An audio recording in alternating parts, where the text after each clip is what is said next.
नमस्कार, प्रणाम। देखिए, इस समय हम सिवान जिले में हैं और इस समय हमारे साथ मौजूद हैं जीविका कैडर संघ के अध्यक्ष प्रदीप कुमार सिंह सर। आपको हम दिखाना चाहेंगे ये जो महिलाएं आई हुई हैं आज जीविका कैडर, बड़े बड़े नेताओं की इस भीड़ में इतनी भीड़ नहीं दिखेगी जितनी आज इस महापंचायत में भीड़ दिख रही है। एक विश्वास, उम्मीद, इसी का नाम है प्रदीप सर। और ये जो महापंचायत हुआ है आज, वो सिवान जिले के राम अयोध्या सिंह नईमुद्दीन शाह महाविद्यालय मदारपुर सिवान में इतनी उम्मीद, खासकर महिलाओं को हम देख रहे हैं। एक सुबह से हम भी आए हुए हैं, अभी तो कुछ महिलाएं चली गई हैं, काफ़ी संख्या में। क्या लगता है?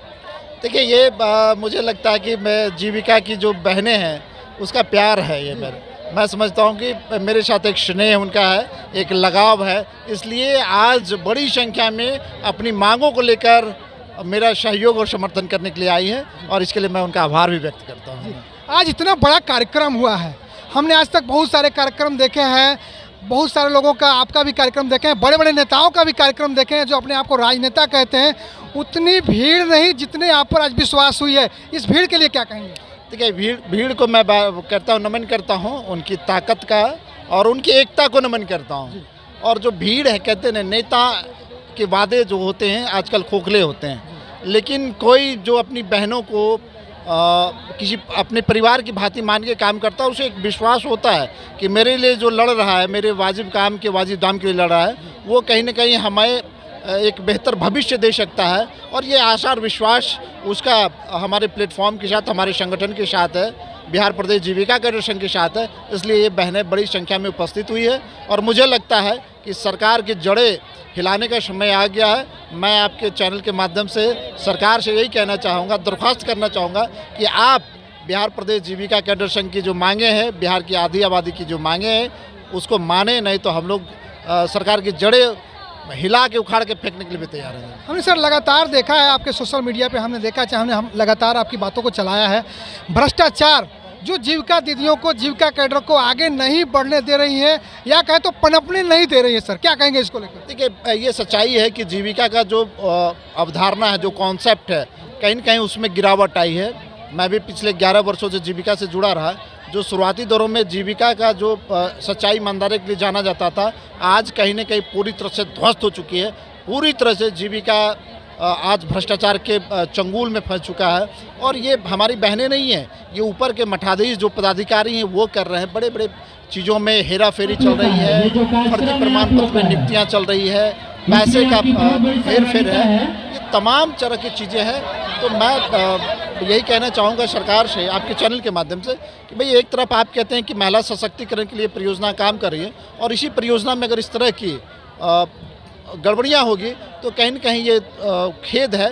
मुझे लगता है कि सरकार को पूरी तरह से जीविका पर मॉनिटरिंग अपनी रखनी चाहिए और जीविका के कैडरों और दीदियों के लिए काम करना चाहिए, क्योंकि ये बिहार की आधी आबादी से जुड़ा मामला है।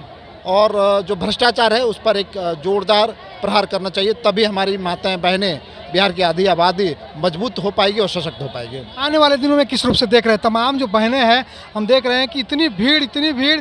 इससे पहले पटना के गांधी मैदान में भी बड़े बड़े नेताओं की मैंने भीड़ नहीं देखी होगी, इतनी भीड़।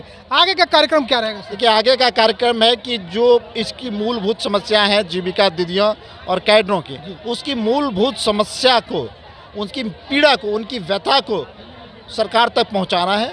सरकार इस पर विचार करे और जो हमारा कह लें एक सूत्री मांग है, सम्मान दो, पहचान दो और वाजिब काम का वाजिब दाम दो, सरकार को माननी चाहिए। नहीं तो मुझे लगता है कि जो आज हम लोग जीविका के दीदियों और बिहार की आधी आबादी 1.5 करोड़ दीदियों, 1.5 लाख कैडरों के बीच में जो असंतोष दिख रहा है, कहीं ना कहीं यह आगामी विधानसभा चुनाव में उनके विरुद्ध जा सकती है। और विरुद्ध जाएगी तो मुझे लगता है कि बिहार की सत्ता को पलटने में देर नहीं लगेगी। इसलिए मुझे लगता है कि माननीय मुख्यमंत्री जी को सारी बातों का ख्याल रखते हुए इनकी मांगों पर अविलंब विचार करें और इनकी मांगों को पूरा करने का प्रयास करें। हमने देखा है सर, जीविका दीदी जो है खासकर आर्थिक रूप से बहुत कमज़ोर हैं। आज भी कितनी बहनें हैं जो हमने देखी है कि एक सुबह से आई हैं, खाना भी नहीं खाई हैं। सरकार से क्या कहेंगे? सरकार जब तक, अभी आपने अनिश्चितकालीन हड़ताल किया था, आपका अनिश्चितकालीन हड़ताल को दबाव में देखते हुए सरकार ने जो है कि अपना वो जो चिट्ठी है उसको वापस ली है। क्या कहेंगे एक विश्वास को लेकर, और सरकार के ऊपर विश्वास है? सरकार से अपील है कि सरकार, अभी मैं कह रहा हूँ ना कि बिहार के ग्रामीण गरीब महिलाओं के पैसे को महिला संवाद के नाम पे पानी की तरह बहाया जा रहा है। और मुझे लगता है कि वो कोई महिला संवाद कार्यक्रम नहीं है, ये 2025 के विधानसभा चुनाव की तैयारी है, माननीय मुख्यमंत्री के द्वारा किया जा रहा है। लेकिन खेद का विषय है कि जब आप महिलाओं के बीच में जाते हैं संवाद करने, और यही महिलाएं जब अपनी मांगों को लेकर, अपनी व्यथा को लेकर, अपनी पीड़ा को लेकर आपके समक्ष पटना जाती है, तो आप लाठीचार्ज करवा देते हैं, आप पानी की बौछार करवाते हैं और तमाम तरह के यातनाएं देने का काम करते हैं। तो मुझे लगता है कि महिला संवाद के नाम पे ढोंग हो रहा है, बहनों के बीच में असंतोष है। सरकार को इन बहनों से, इनके प्रतिनिधिमंडल से, बिहार प्रदेश जीविका फेडरेशन के बात करके इनके संतोष को ख़त्म किया जाए और पूरी तरह से इनकी मांगों को माने, तभी हम मानेंगे कि सचमुच में माननीय मुख्यमंत्री श्री नीतीश कुमार जी महिला सशक्तिकरण की बात करते हैं, सामाजिक न्याय की बात करते हैं, न्याय के साथ विकास की बात करते हैं।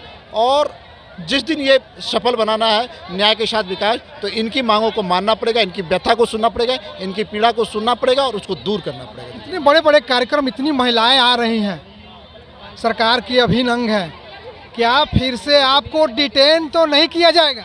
देखिए, वो चलता रहता है, मैं उसे छोटे रूप में देखता हूँ। डिटेन किया जाए, सलाखों के पीछे धकेल दिया जाए, उससे ये प्रदीप कुमार सिंह कभी पीछे नहीं हटा है। पिछली बार भी डिटेन किया गया था।